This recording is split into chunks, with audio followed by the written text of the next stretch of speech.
আজ ভেবেছি বাড়িতে একটু ক্ষীর বানাবো, তার জন্য আমি এই ক্ষীরের মিক্সটা নিয়ে এসেছিলাম।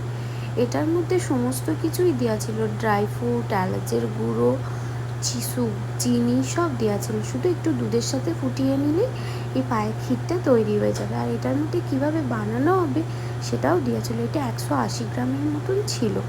আমি পুরোটা আজকে বানাবো না, যতটা বানাবো ততটা আমি একটা বাটির মধ্যে ঢেলে নিচ্ছি। আজ আমি এই ছোটো বাটিটা নিয়ে নিচ্ছি মাপের জন্য, এইটা অল্পই বানাবো আজকে। আর আমি এখানে দুধটা ফুটিয়ে নিচ্ছি। ভালো করে দুধটা ফুটিয়ে নেওয়ার পর আমি মিক্সারটা ওর মধ্যে দিয়ে দেবো, ভালো করে দুধটা ফুটে এলে। আর এটা খেতেও হয়েছিল খুব ভালো, খুব সুন্দর। মাঝে মধ্যে এভাবে আমি বাড়িতে বানিয়ে নিই, আর খুব অল্প সময়ের মধ্যে এটা হয়ে যায়, তাই বেশিক্ষণ লাগে না বলে আমি এটাই মাঝে মধ্যে বানাই।